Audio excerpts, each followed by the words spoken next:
The Growing Destinations podcast is brought to you by Experience Rochester. Learn more about Minnesota's third largest city, which is home to Mayo Clinic and features wonderful recreational and entertainment opportunities by visiting experiencerochestermn.com. When we set up the Historic Henderson Auto Society, we did it to protect the event. It gave it some credibility, and there's some other things we can do, grant writing and so forth. But one of the criteria in becoming that nonprofit was we chose education, because that is what's happening here. And what I love to see is the grandpas taking their grandkids up and down the street and pointing out the interiors or something in a car that they would have no clue. So it's an educational thing as well. Not only is it just visual, but it's a visual education experience for a lot of people. Welcome to the Growing Destinations podcast, where we take a deep dive into destination development and focus on a wide range of topics, from tourism and entertainment to economic development and entrepreneurism, and much more. I'm your host, Bill Von Bank. Jeff Steinborn and Denny Graham are leaders of the Historic Henderson Auto Society in Henderson, Minnesota. Along with dozens of volunteers, Jeff and Denny organize the weekly Henderson Classic Car Roll-In every Tuesday night throughout the summer, 18 in total from May through September. On average, there are 275 classic cars on display each week. It's a massive undertaking where the town's population easily doubles, with people rolling in from all parts of the country. It also gives the community an economic boost.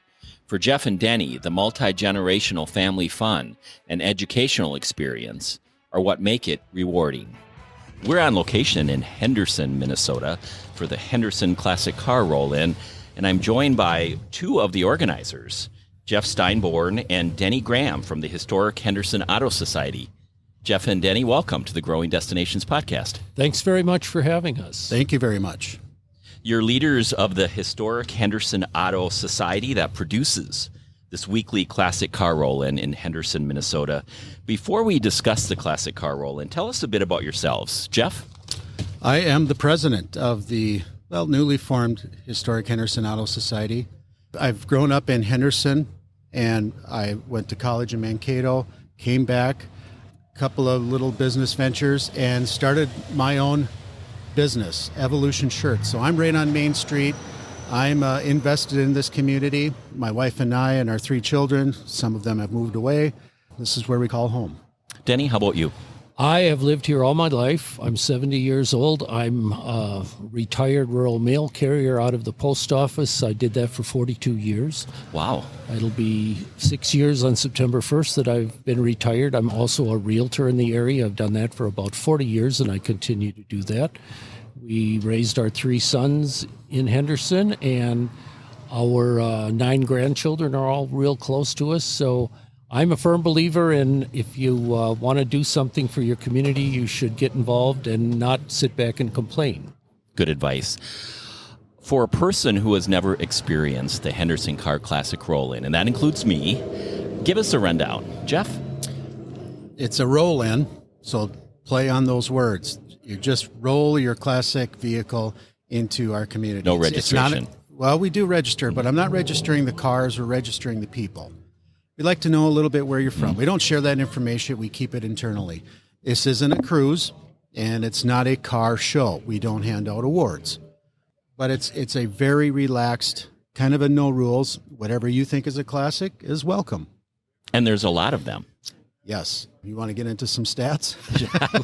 Yes, let's go into the numbers. Just for this year, it looks like we're averaging around 275 classic automobiles. It's really hard. Denny and I do the counting, and we know when we hit a certain street, when the cars are full up to that point, we know that it's that amount. It's the sideline areas that fill up. Those are the ones we're interested in counting. When we fill up the big grassy area on the east end of town, we know that's a big night. This thing started out with maybe 20 cars. There goes one of them right now. So we're averaging around that 275, 300. It started with 20. Yeah. Is that right? Okay.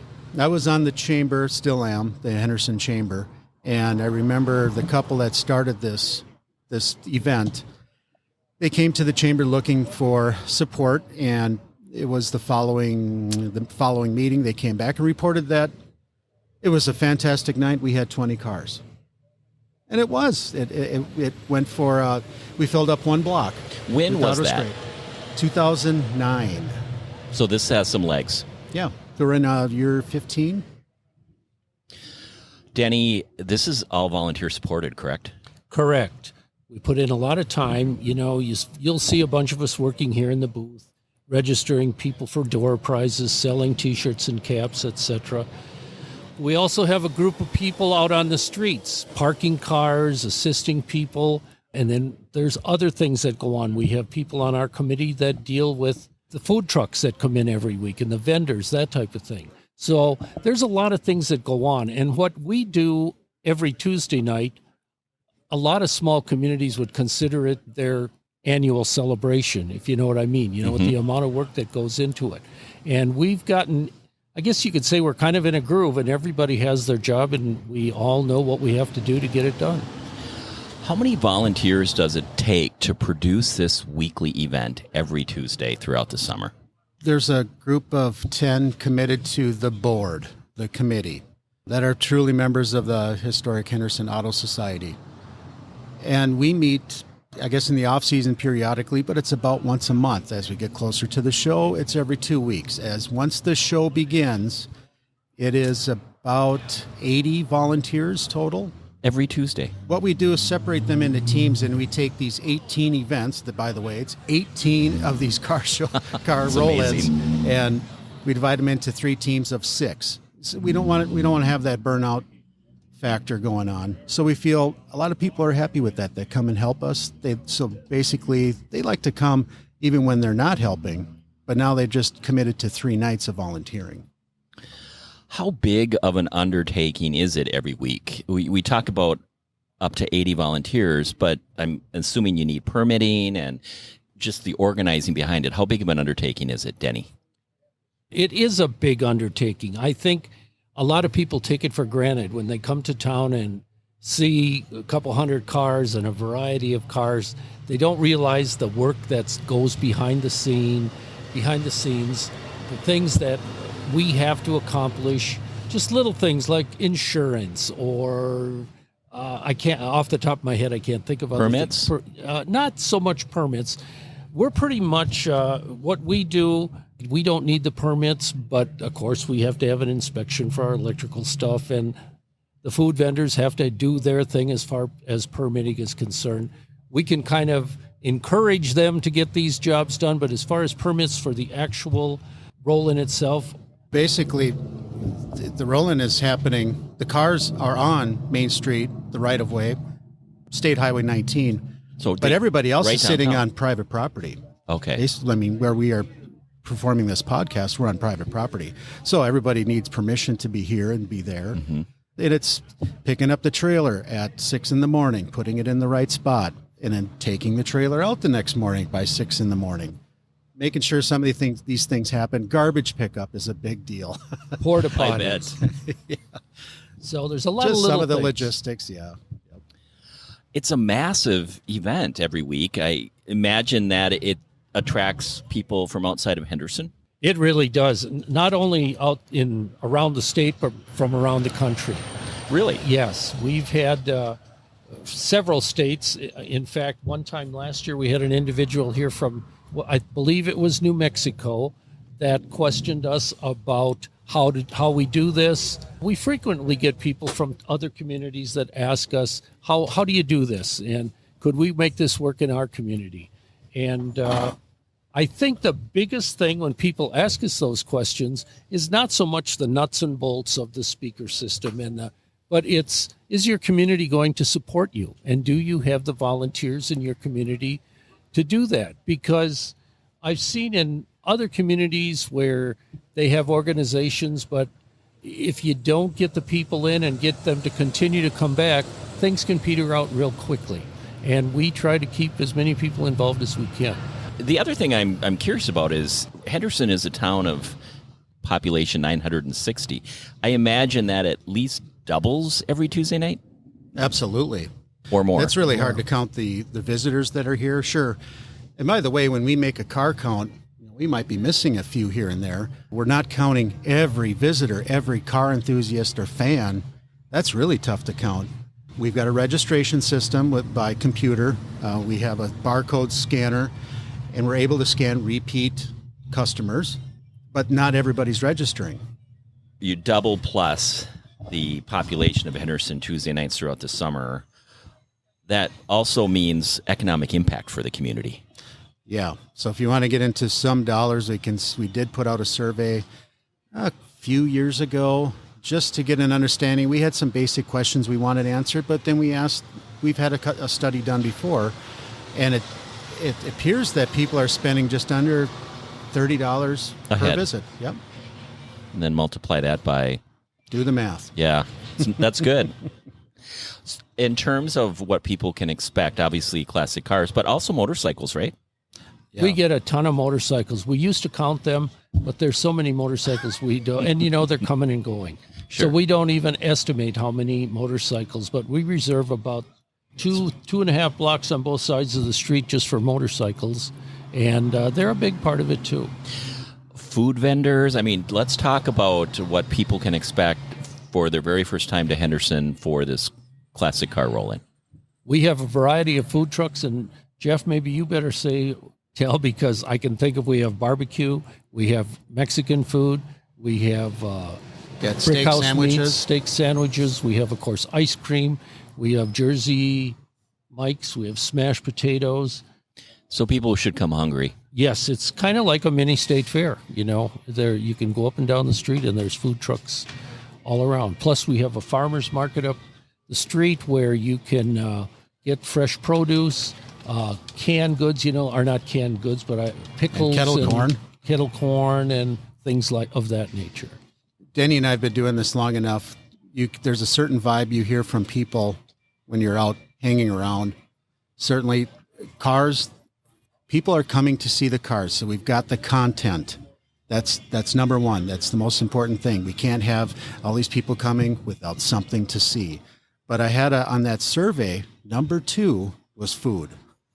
Of course. And this year, I think we have 7 to 8 vendors, and that's probably more food vendors than we've ever had. So it continues to grow. Yeah. And the thing that I like the most of all the things that go on, we see new people, and it's not, by the way, not the same cars every week. We see a lot of the same cars every week, but there's new registrations every week. And what I love to see is the grandpas taking their grandkids up and down the street and pointing out the interiors or something in a car that they would have no clue. So it's an educational thing as well. Not only is it just visual, but it's a visual education experience for a lot of people. And you both also have your own classic cars. We do. Correct. You mentioned earlier the Historic Henderson Auto Society. Tell us more about that. Danny brought up a good point about grandparents with their grandchildren, teaching them a little bit of history of the automobile. And when we set up the Historic Henderson Auto Society, we did it to protect the event. It gave it some credibility, and there's some other things we can do, grant writing and so forth. But one of the criteria in becoming that nonprofit was we chose education, because that is what's happening here. And there are certain times Denny he'll put his big brain to use and come up with trivia questions, and that's education. And I might add, if I can, about an experience that I think of all the years that we've been doing this was the most enjoyable to me. Last year, we had a teacher approach us from Hilltop Elementary School here in Henderson if we would make a presentation. So we got probably a dozen, 15 cars, starting with the Model T, all the way up to a Tesla. And we told about each one, for example, when we got to the 50s, the fins and the chrome and so on and so on. We got to the muscle cars, and we had a Roadrunner. And, of course, we asked these kids all standing around, what does the Roadrunner do? And they all went beep, beep.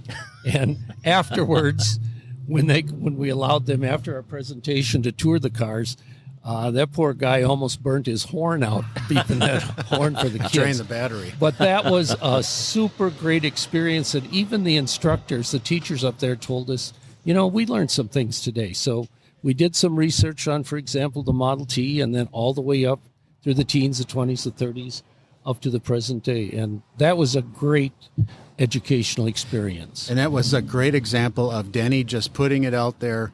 We need some cars in these certain areas, and we reached out to our community, and we had that many people respond to you and bring those vehicles.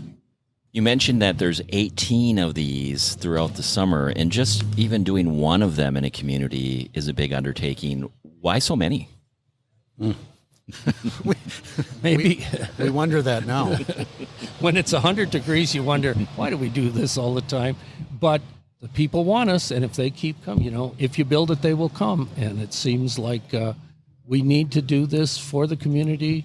I can't see us backing down. And we have experienced some weird things. There was a time we've experienced flooding when 1, 2, and 3 of the roads in Henderson were covered. And the only way they could come was from the west, and we still got 250 cars. Wow. One thing it eliminated was the confusion of when is this event. And I think it's been over 10 years that we've been doing it every Tuesday. So now you simply say it's every Tuesday from the end of May through the mid-September. So people know. Yeah. For people who have never come to the Classic Car Roll-In in Henderson, Minnesota, why should they come?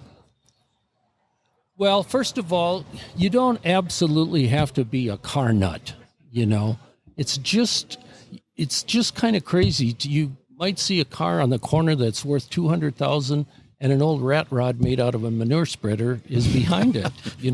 It's just That's true. It's just a variety of things. Of course, there's the food to eat. There's the chance to win door prizes, but it's just a great people experience. There's benches up and down Main Street. They're all full. Did you hear that in the background? That laughter? It's the socializing, really. Yeah. And they sit in the park and visit. There's some of these cars have hardly missed a roll-in from the beginning, and they've got to know a group of people. They park up here along the street, and they just visit with each other.